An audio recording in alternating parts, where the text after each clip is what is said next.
Welcome to the Void Podcast.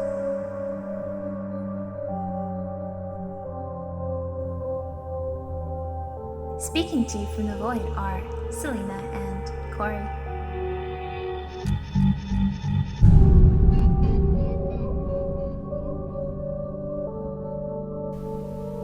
Hey, we're not dead. We're not. We're alive, actually. We're living and breathing, and it's wonderful to be alive. Yeah, it's great. I don't even know when the last time we made an episode was. It's been a while, but you know what? We have lives and problems to deal with in our lives. That somehow we have lives. Yeah, somehow. Speaking of life, too, happy Pride Month. Oh my. We're starting. Wow, that's I'm a terrible bisexual. You're not. I forgot it's Pride Month. But happy Pride Month, everybody. Yes. Nice. Oh God. Okay, so we're just gonna jump right in Mm-hmm. because we ourselves have already discussed what we're talking about today. Mm-hmm. We're just gonna be picking randomly and a few choices that we have for a few questions. Yeah, guys, we have a lot of really good questions, and at this point, I'm like pleased to say that we can't do all of them in one episode because we have so many good ones. So we had to like narrow it down for this episode. So thank you guys for amazing questions. Yes! We were like pumped to like answer these. Mm-hmm. It was really hard picking which ones we wanted in this episode. I think we should start off. I'm gonna read this one. Excellent. It says, hi Podcasts. Can you give me some advice? This is kind of embarrassing, but I'm in my early 20s and I still live with my parents. Is that bad? I feel a lot of my peers my age are renting apartments or moving in with boyfriends or whatever, and I'm still here. So Selena, how do you feel about that? I feel great. I still live at home. I'm 25 years old. Almost forgot my own age, even though we literally just talked about it. We really did. Like, first of all, it's definitely not bad. It's definitely not bad. I've got a lot of friends and peers my age too who are moving out and stuff like that. But here's the thing. I have a lot of things to say about this. I don't even know where to start.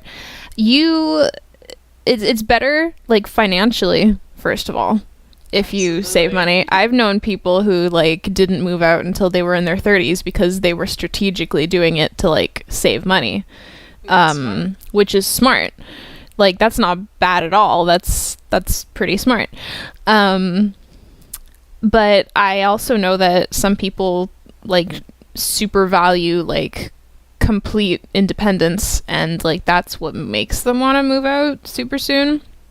But there's little ways to like practice your independence while you're still living at home to not make you feel like you're, I don't know, just like a child just like living in your parents' home. Like do you buy your own clothes and toiletries and stuff? Do you cook often?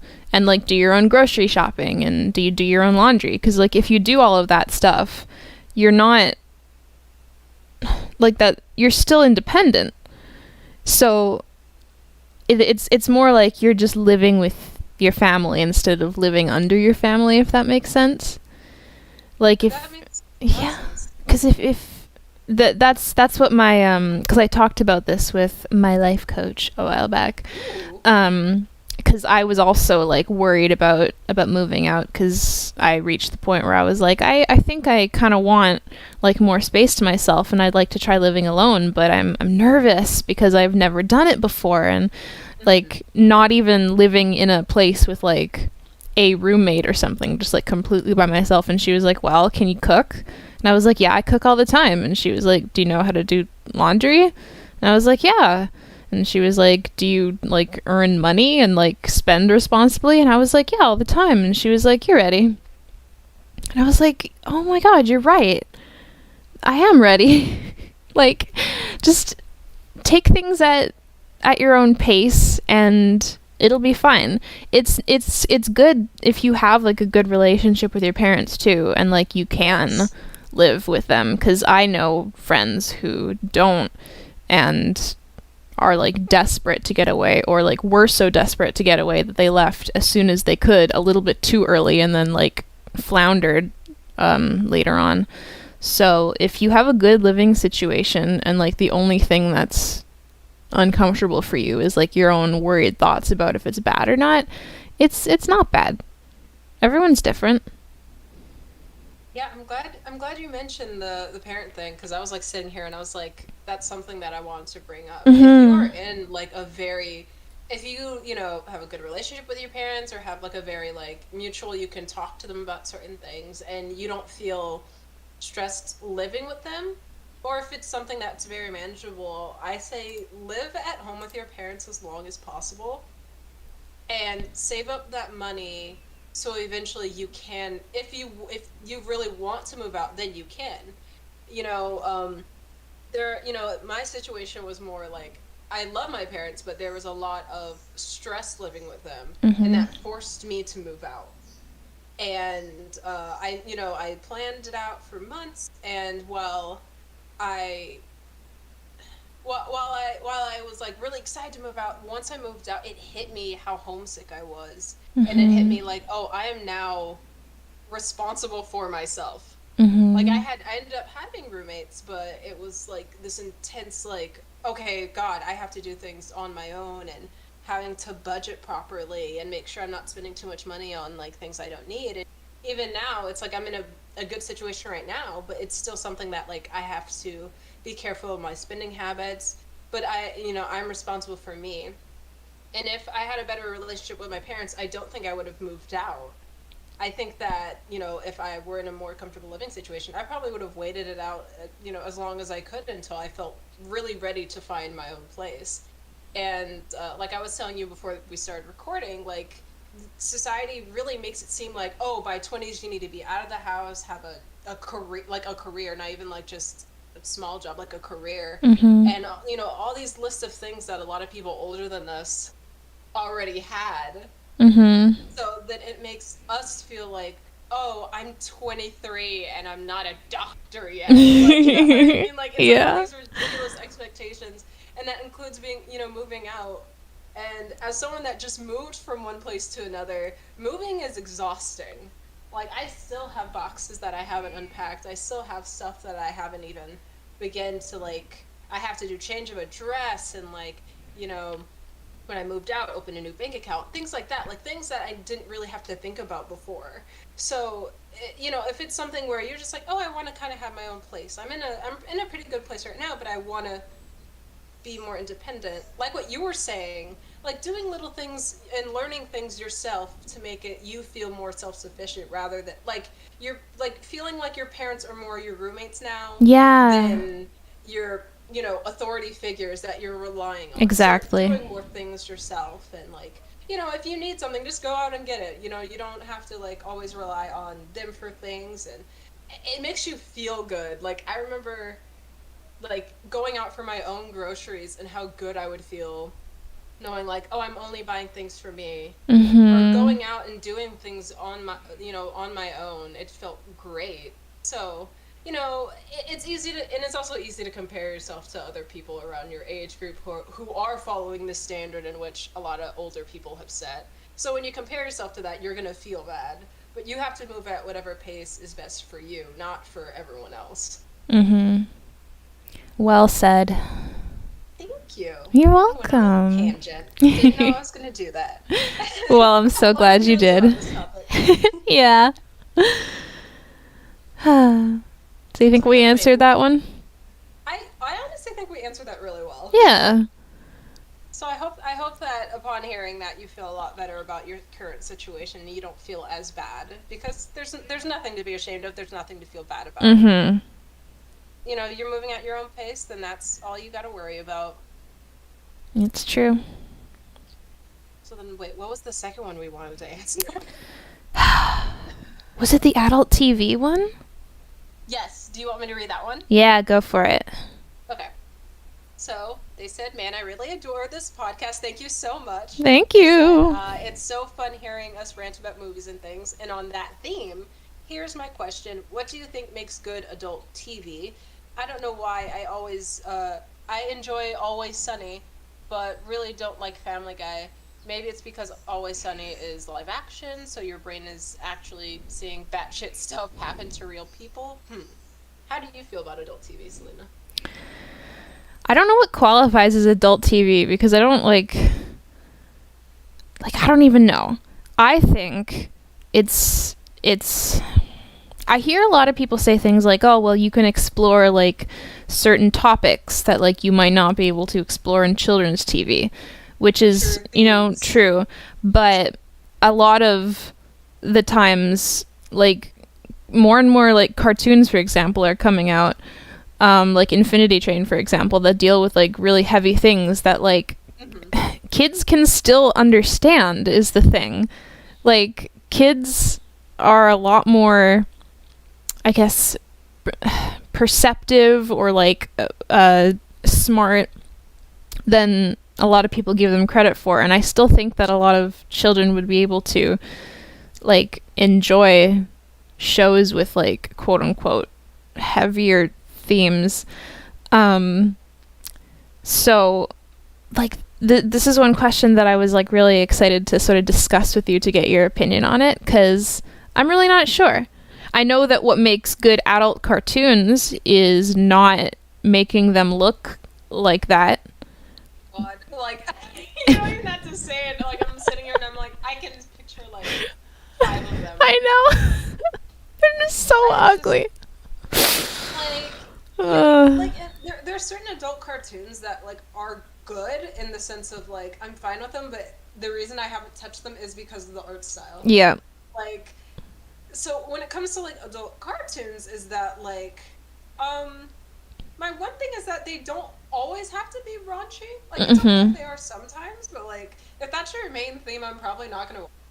Yeah. Just because sometimes that gets old really fast, and then also, please, for the love of God, explore art styles. There's so many art styles out there that are really good to look at. You know, there are people slowly getting to the point where they're like, oh, people like colors. It's like, yeah. Yeah. Please stop giving us really ugly, grainy, gritty looking things. Or if you do decide to do a cartoon, please don't make it look like a children's book, but for adults. Yeah. That just makes it feel like I'm supposed to be stupid watching this. Like, Yep. You can get creative with it. So, I mean, that's my beef with, like, adult cartoons. But when it comes to, like, you know what, I'm not even going to say just live action, but when it comes to adult content, I think that raunchy is funny sometimes, right? But it doesn't have to be the main focus of every adult thing. The reason why I don't tend to watch a lot of adult shows is because that's all that they talk about. They're like, oh, I'm middle-aged, or I'm in my early 20s, and it's like, oh, I hate my life, I hate my job, I hate my significant other, or, oh my god, I'm tragically single, sex. And then it's just like, and then usually they're heavily like stereotyped, very straight.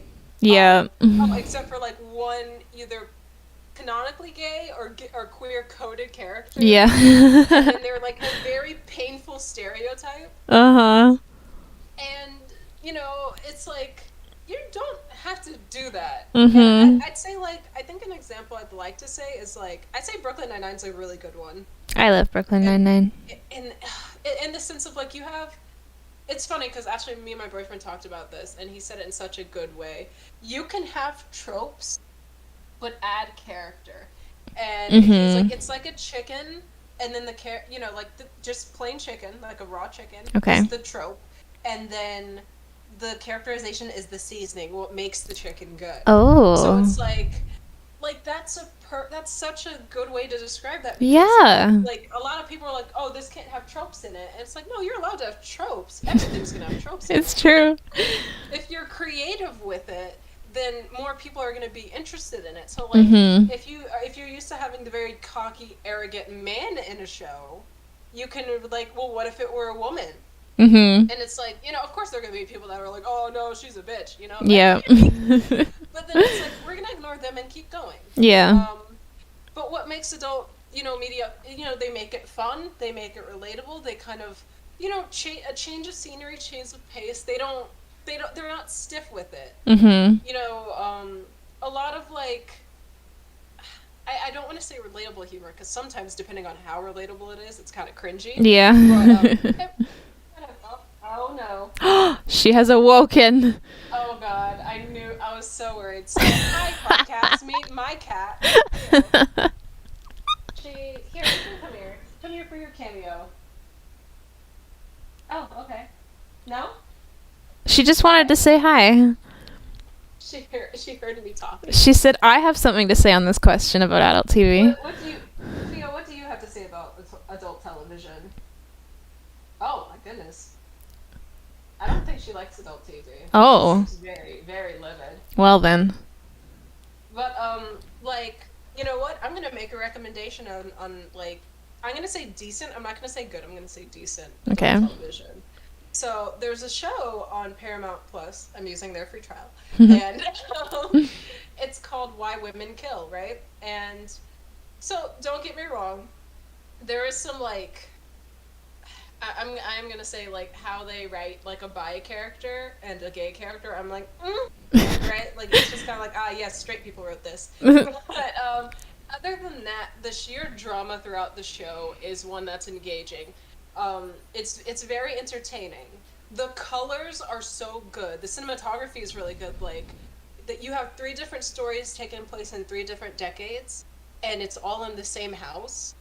And how they like switch it up every episode is pleasing to look at. So while I'm like, and I mean obviously I'm not encouraging the biphobia and the homophobia. That's not what I'm encouraging. But what I'm saying is that if you make it entertaining enough, people will watch it. Mm-hmm. And they will watch it through the whole season, even if they're like, man, this is trash, but it's good trash. It's like finding a really good burger in a trash can. Like, you're and you're just like, man, I just need some food, and you're like, oh my gosh. Yeah. Is that Red Robin's? Oh my gosh, I'm so lucky. How did this happen? And it's just like, oh my gosh, it's like there's not even a bite in it. There's nothing on it. Like, so it's just like, if you make it, if you really want to get people, it's like, make it look pleasing to the eye. Mm-hmm. And, you know, go outside of just talking about sex and Mm-hmm. drugs all the time. Mm-hmm. And, like, stop shaming people for being single. Or Mm-hmm. stop shaming people that are in a happy relationship. Mm-hmm. Just, like, you can, and then also, it doesn't always have to be about those 2 things either. You can write about adults without having to completely talk about relationships. Yeah. Like, they're good, but, like, give us like more like adventurous stuff. Like give us fun stuff like what we had in our childhood. Mm-hmm. Why does everything for adults have to be real life all the time? Mm-hmm. Like, and don't get me wrong, I know there's shows like that. You know, like I'm gonna say Game of Thrones as an example. I don't watch Game of Thrones, but Me like, neither. You know, it's very, but there's a lot of fantasy in it, and I can see why that's engaging to people because they're like, oh my god, a dragon. Uh-huh. So it's like kind of explore other genres than like realistic fiction, because for me that gets boring. Mm-hmm. You know, like I used to watch Sleepy Hollow, which was like a while ago before that became trash also. Like, it was cool. They you know, you had Ichabod Crane come from the past and have to adapt to modern life and have to fight the 4 horsemen. Like, all of that was great. So if like what makes a good adult TV is make it good to look at and make it entertaining, and don't always go for realistic fiction all the time. It gets incredibly boring. Mm-hmm. God, as you can tell, I've thought about this. I have a lot of negative feelings when it comes to adult television. And that's why recently I've been watching more like children's cartoons. Yeah. Because I'm just like, here are these kids just having a good time. They get everything. Yep. They get a whole buffet, and we get like the leftovers. Mm-hmm. So, because one thing that I think is I don't know, a misconception or something, is that to make good adult content, it needs to include all the things that people consider inappropriate for children, like lots of sex and raunchiness and swear words and like stuff that kids shouldn't be seeing, right? Because it's inappropriate or whatever, which is like, yeah, fine, you can put some of that in. I'm like working on a secret like adult graphic novel, and the only adult things in it are that the characters get to say the F word all the time, and there's some like gore, and then because that's what I think is fun. You know, you don't have to like censor yourself as much, but you don't need the concept. You don't need to like revolve around the concept of like, oh well, we can do this now because kids aren't watching, so let's just make the entire thing about that. Like, that's not fun.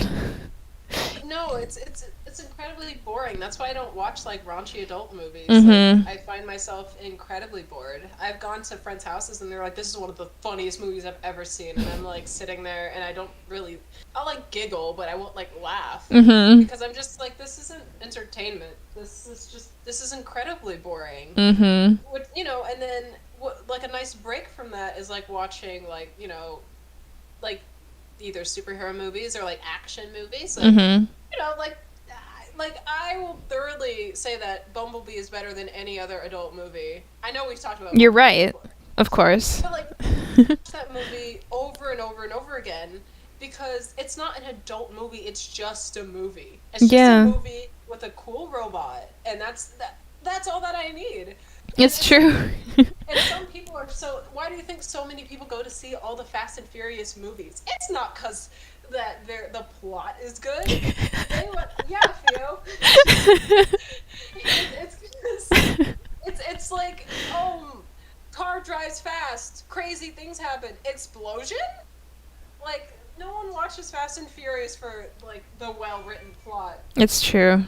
In some movies, it's okay to be like that. It's okay for it to just be, oh my god, Theo. She's so concerned. She's like, you're getting so passionate about this topic, and I'm concerned for you. Alright, Theo, how do you feel about adult media? Yeah. That's all. She says, now that I've been given a spotlight, I'm shy, and I'm not going to say anything. I think she's also wondering why everything smells like incense. Oh my god, my room is cleansing. But no, so that's mainly it. It's just like it doesn't have like raunchiness can only take you so far. Sometimes what makes a good movie is just like being more creative with it, and kind of exploring different mediums, and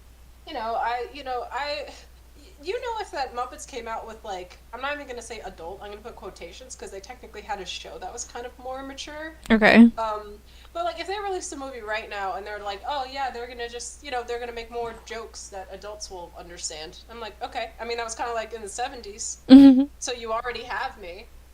Like, just like explore different things. And if you're gonna make a cartoon, don't make it look like that. Don't make it ugly. Like don't do that like scribbly line, weird round eyes, stiff. They only move like from a what was it, 3/4 angle? Yeah. You only get like a weird side view. Like do something fun with it, please. Please, people will buy things if you do that. Cartoons are supposed to look good. They're supposed to look pretty. Exactly. And you know what? I'm going to use this moment as a good example of a cartoon that looks pretty, that I'm also hyper-fixated on. Oh yes, please tell us. Because I mean, and you know what? I am going to use this platform to talk about it because I feel like not enough people are talking about it, and it's such a beautiful show that is, I'm going to say family-oriented instead of like kid-oriented, because it feels wrong to say that. But sure. Like the show Bluey, it's an Australian animated children's show, and the great thing about this show is that a lot of people who watch the show don't even have kids. That I'm learning, and it's just about this family of dogs that live in Australia, and that's it. Each episode's like 8 minutes. But they put in so much work to make this show look beautiful.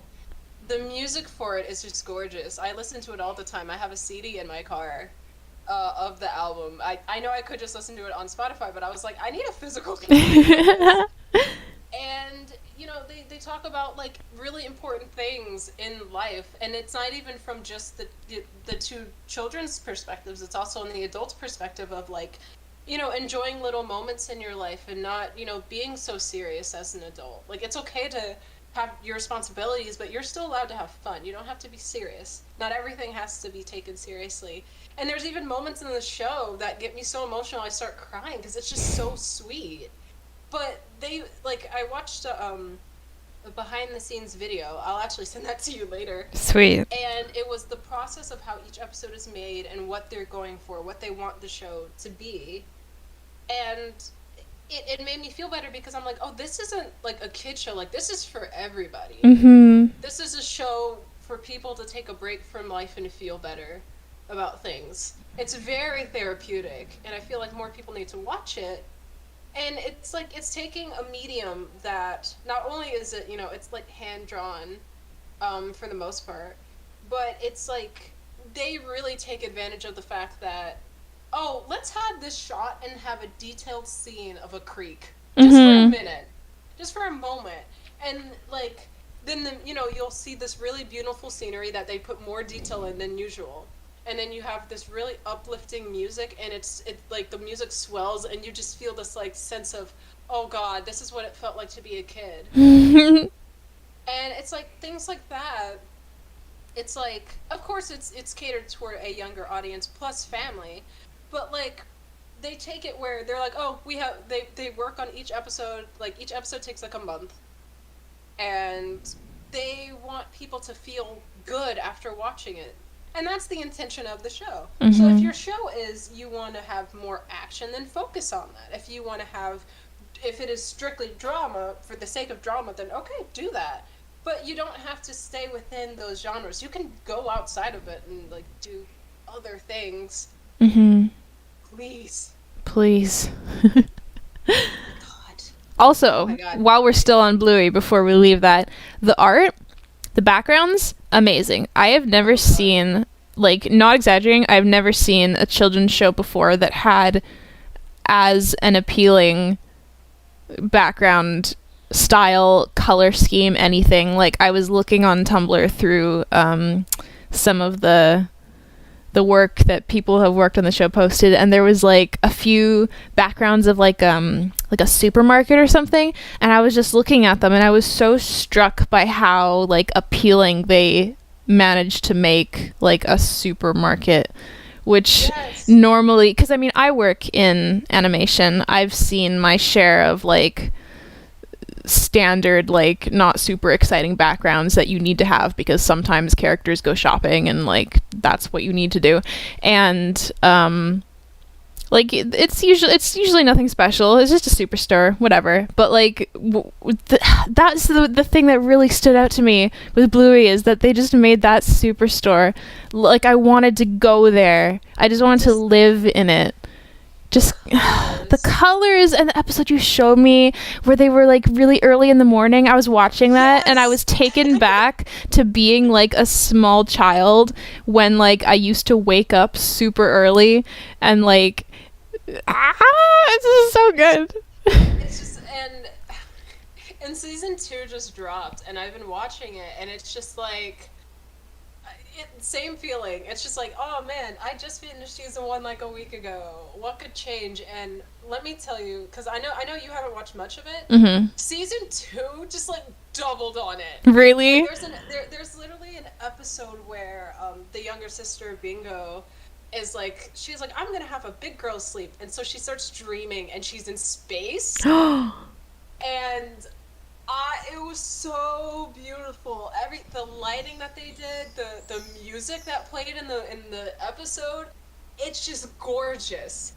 And I'm just like, oh my god, if I look away, I'm gonna miss something. Yeah. And it's crazy because the style is so simplistic, but they're like, we're gonna put everything into how they move and how they feel and their emotion. And so by like the end of the episode, and then I'm not gonna say anything, but at the end of the episode, in tears, because it was just such a sweet episode. It was so beautiful, and I wasn't emotionally prepared, and sometimes this show does that. you're like, oh, we're focused. Oh, this child is getting dropped off at school. That's great. And by the end of it, something happens right before the episode ends, and it catches you off guard, and you're like, oh, I'm crying now. And that could just be me because I'm emotional, but like, just looking at the show, it's very hard. I usually with shows, like especially with having ADHD, usually I'm doing something while I'm watching something. With Bluey, I don't. It's one of those shows I can't because I have to take in everything in the episode. Yeah. I have to take in all of the scenery. I have to take in, one, I love Australian accents, so it's always nice hearing them talk. And then the music that plays in the background, and it's like it's such a good show. And I could ramble about this all day, but I want to make sure I get to the next question. God, I'm probably gonna just watch me make a fucking Bluey podcast just to talk about Bluey. Oh, I know you will. And I'm excited for it already. Oh my god, okay. So I'm trying to remember what was the other one that we wanted to do? I'm trying to see. Interests? Oh, was it was the interest, it was either interest or it was the lockdown lifting. Right. You know what? I'm gonna make you pick this one. Excuse me. I'm a Libra. I don't care that you're a Libra. I'm a Leo. It doesn't matter. I'm making you pick this one. I came out to have a good time, and I'm honestly feeling so attacked right now. I mean, if you want, you could flip a coin. Like.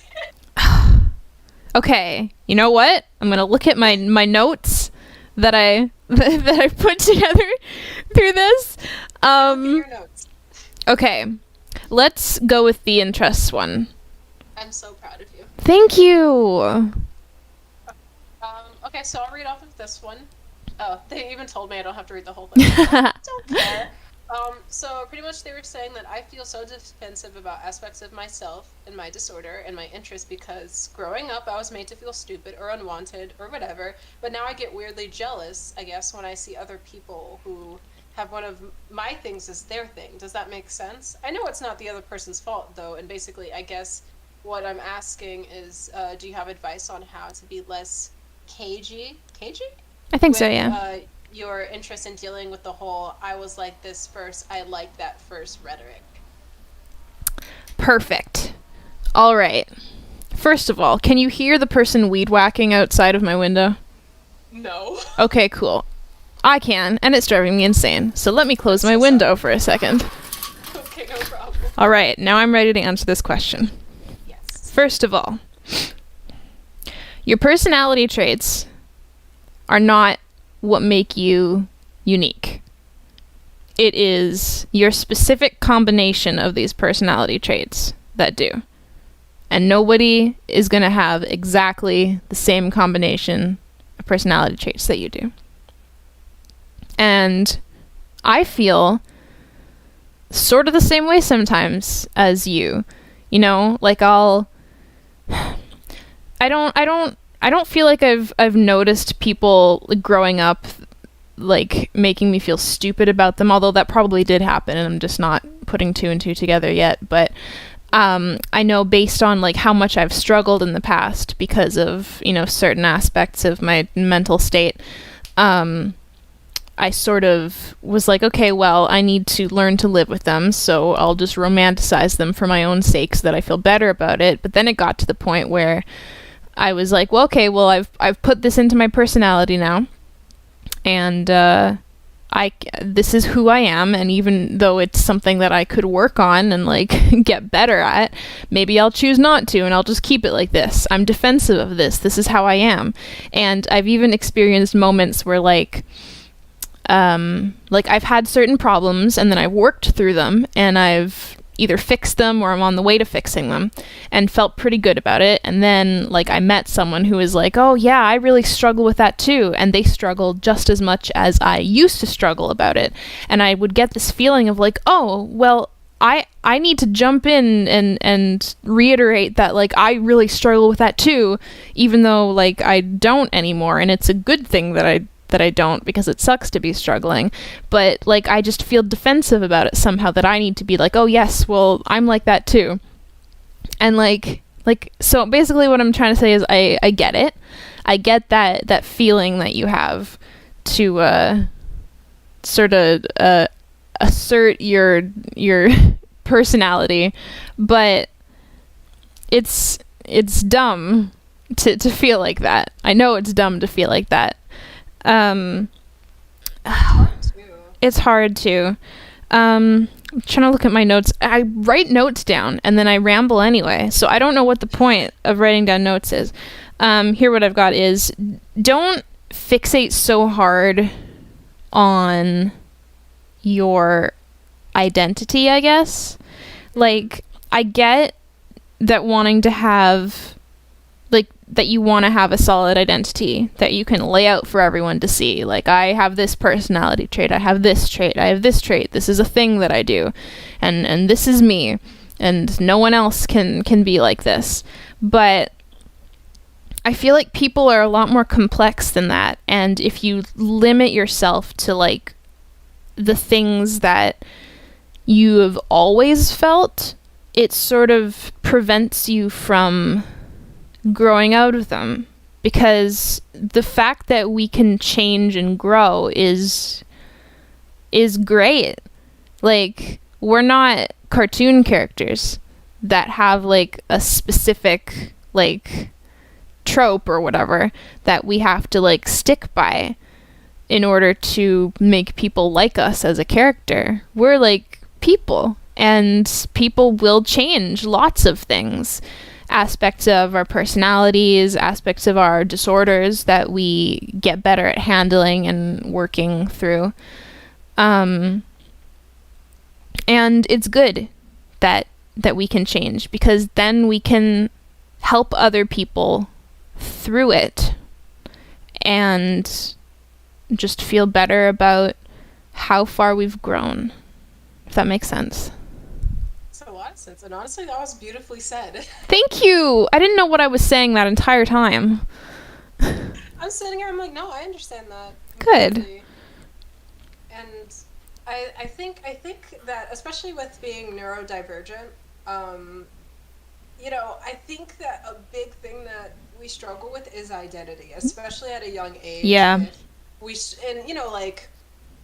No matter what it is, if you have ADHD, autism, anything, and how you socialize with people is different, you may feel awkward, and so you keep yourself away from people. Mm-hmm. And then also, growing up that way, it can be hard to really figure out who you are. Like, I'm turning 24, and I'm still trying to figure out who I am, Mm-hmm.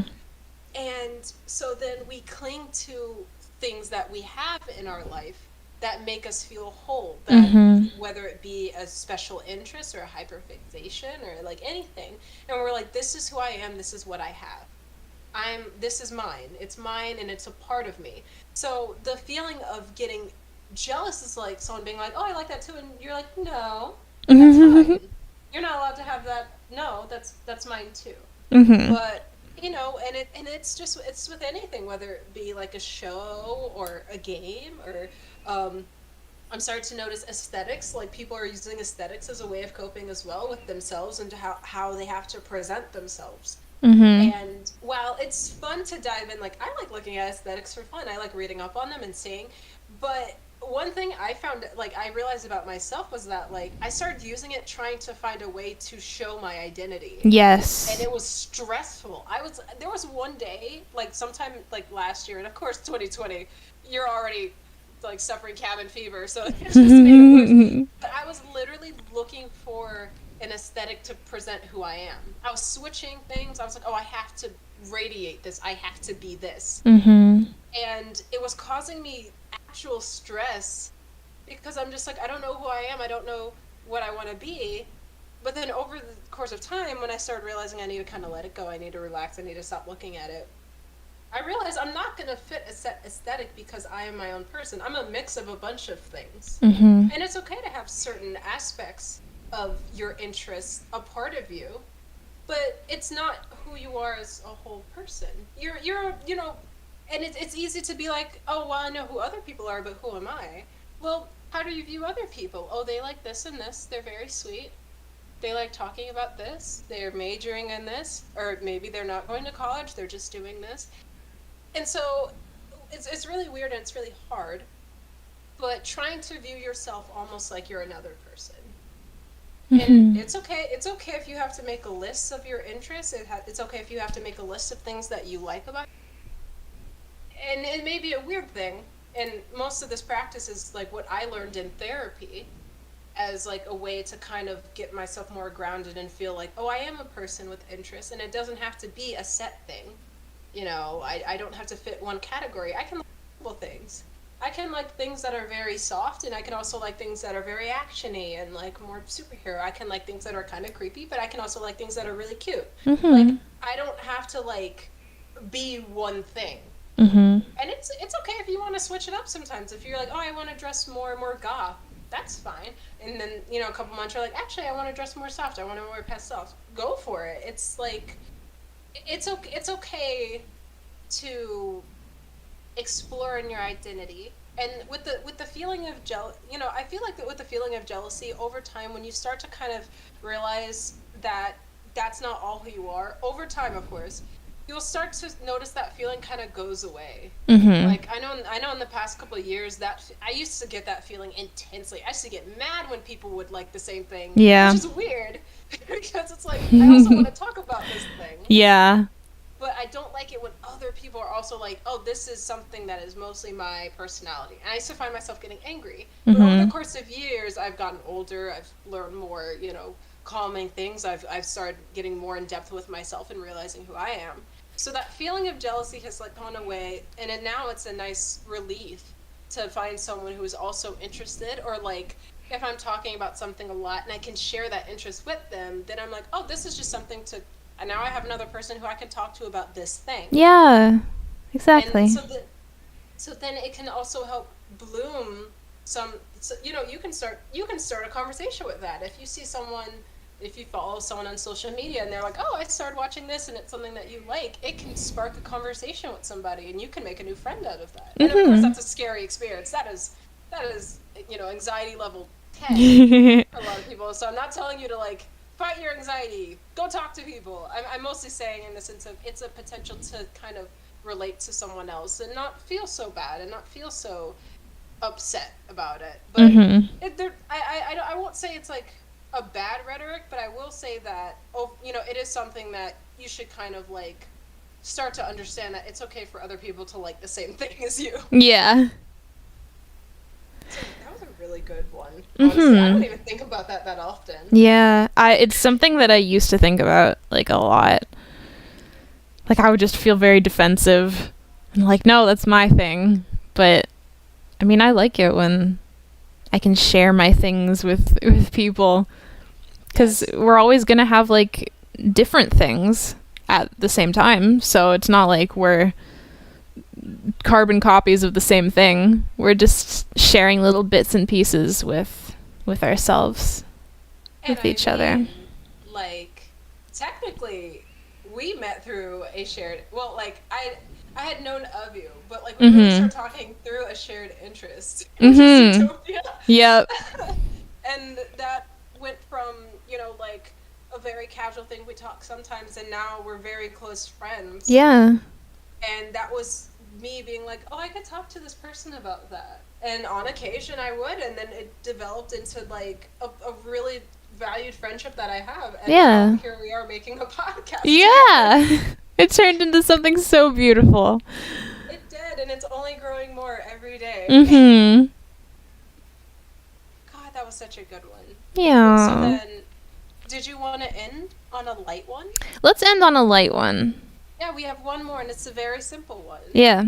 And it is, do we believe in ghosts and the supernatural? Fuck yeah, we do.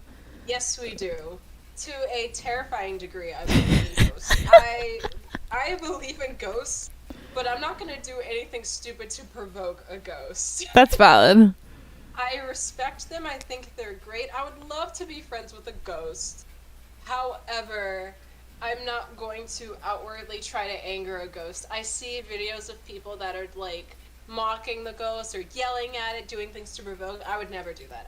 I'm like, if there's a ghost in my house, you can chill. If you want to borrow my things every once in a while, I don't care. Just put them back.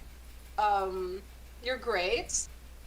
And then supernatural in general, I think there's so much about the world that we still don't know. Mm-hmm. Like, we don't know a lot about space. We still don't know a lot about the ocean. It's There's a true. lot of stuff in force that we don't know about. New species are being found all the time. So who am I to be like, nah, supernatural stuff doesn't exist? I don't know. Just because I haven't seen it doesn't mean it's not there. It's true. Like the ocean. My God, Yeah. it's here on our planet. We don't know shit about the ocean. Are you gonna say that the ocean creatures don't exist just because we haven't found them? I'm No. trying to remember the percentage of the ocean. I want to say it's 5% of the ocean. Yeah, that it's exists. something like ridiculous like that. It's so terrifying, and every single time I see something new discovered, like in the depths of it, Yeah. I'm like, you know what? I don't think I want to go down there anymore. And just like how I feel about the supernatural, how I feel about the ocean, I respect it. I'm not gonna mess with it. It's like, be here on this planet. I'm gonna do my part in making sure that I recycle, I do good things, I make sure that the planet is. I'm gonna do my part. I can't make anyone else do it. But when it comes to stuff like that, I'm not gonna interfere with it because if it wants to be seen, it will be seen. Yeah. Except I also sort of desperately want to have an experience. Like, did I tell you that I thought I had a ghost in my house at one point? No, but I want to know now. There was this time where at nighttime, it would only be at nighttime, I would hear like footsteps walking up and down my hallway. No. And there would be it would be like very slow, like sort of creeping footsteps just up and down my hallway my all God. night. And I was like, I don't know what this is. This is probably some sort of like weird thing, but like it doesn't happen anymore. It like happened in a very specific time period where it was just footsteps when like nobody was in the hallway, because I would have heard like a door closing because my brother sleeps with his door closed. So if he's out and I hear a noise and then it's followed by a door closing, I'm like, okay, it was just him, There was nothing to, or like my dad would come upstairs, turn a light on, and then I would know that that's because it was him. But there was nothing. It was just footsteps walking up and down the hallway. And I was like, this is the only possible explanation then, because nothing else in this house has changed. It hasn't always been like this. I think I have a ghost. And I was like so terrified, even though it was only walking up and down the hallway. And then I think at one point I talked to my mom about it, and I was like, I'm just terrified of this ghost. And she was like, well, do you want to tell it to go away? And I said, I don't think I want to tell it to go away, because I mean, it's not doing anything. It's just walking up and down. It's just really scaring me. So she's like, okay, well, you could tell it that. So I did. And then eventually it stopped. So maybe there was a ghost and it listened to me. But like that was like the point in my life where I was like, oh, so this is what it would be like to have a ghost. This is actually terrifying, and I can't even see it, and it's not even doing anything to me. But like, I still want more of it. Isn't that weird? Like, even though it was terrifying and I lost sleep over it, I'm just so drawn to things that terrify me. God, like, so I have two experiences. Okay. And it's like, the first one happened right in front of me, and it was the weirdest thing. I was still living at home, and I was in the kitchen with my mom, and we were just having a conversation. And she started talking about like a lot of biblical things. Mm-hmm. And I was just kind of like, okay, because I'm not like super religious or anything. Mm-hmm. But she started getting really intense about it, and I was like, okay. And as she was talking about it, then she was holding this bowl, and we've had this bowl in our family for so long. I don't even know how, like, nothing, it's not chipped or anything. Perfectly tan bowl. Mm-hmm. And she was putting it down on the counter, and she hadn't even put it on the counter yet, and it broke perfectly in half. It didn't, and my dad kept telling me, because my dad wasn't in the room, and my dad kept telling me, oh, it probably just nicked the counter, and I was like, I know for a fact it didn't touch the counter, because I was staring at her the entire time. She was about to set it down, and right before she set it down, it broke perfectly in half, and we both just stared at each other like, huh? Whoa. And it was like, and it's just like, it was like, and my mom's like, well, that was a good bowl. And then I was like, that's what you're upset about? Not the fact, we're not gonna ask why? It's a ghost, dude.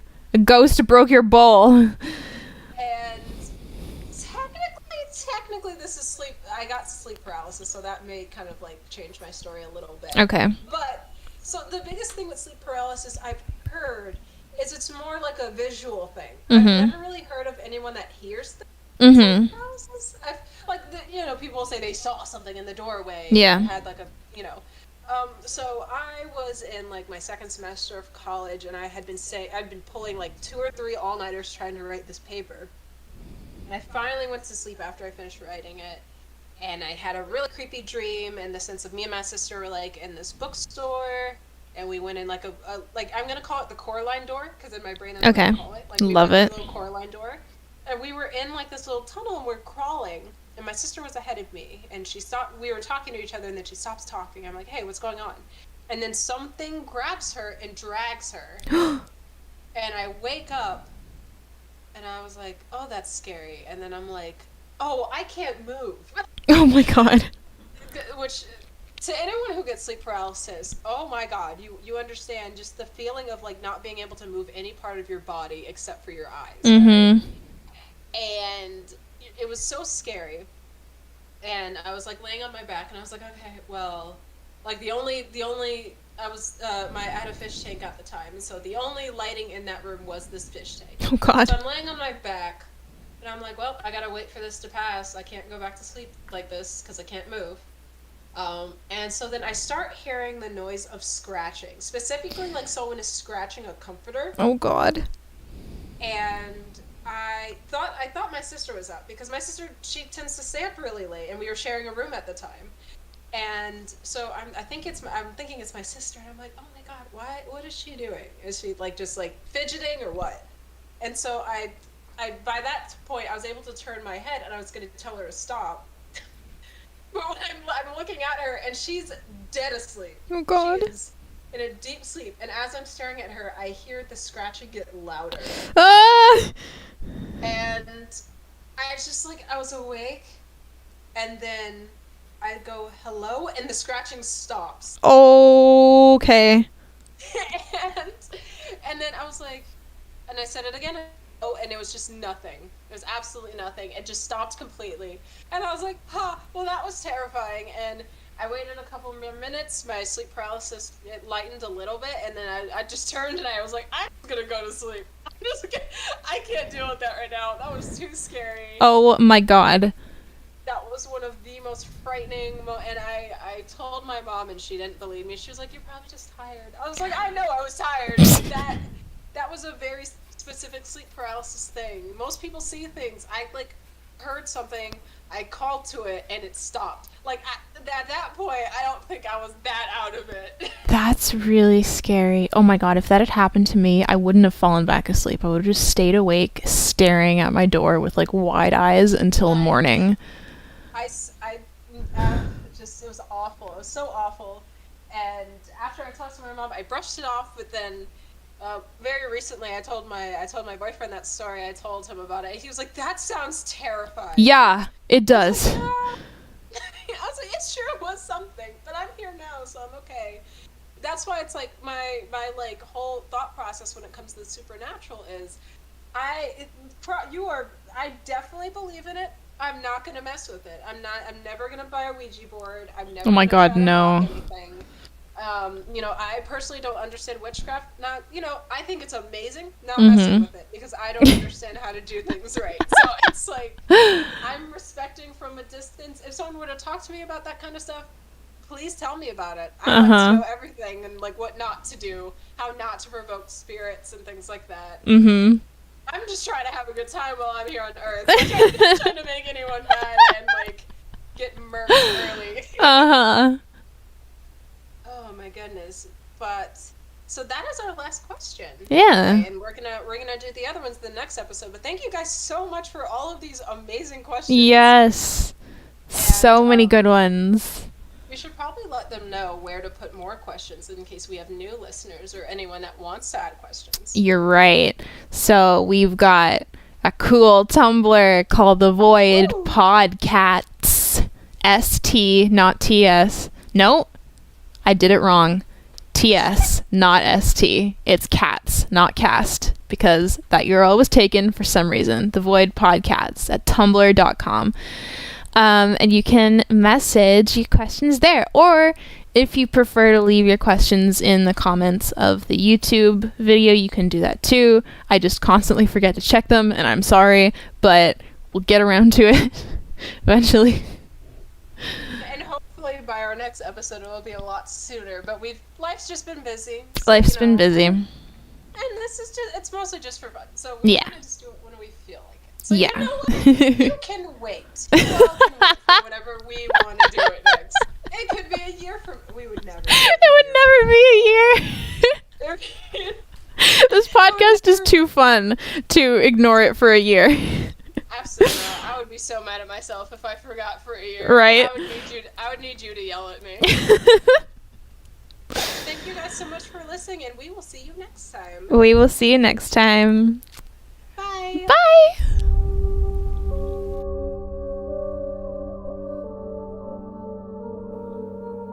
Thank you for listening to The Void. Today's episode was brought to you by the crushing and imminent heat death of summer. Keep in touch with us in the comments on our YouTube or on our Tumblr, thevoidpodcats.tumblr.com. No, it's not a typo. See you soon.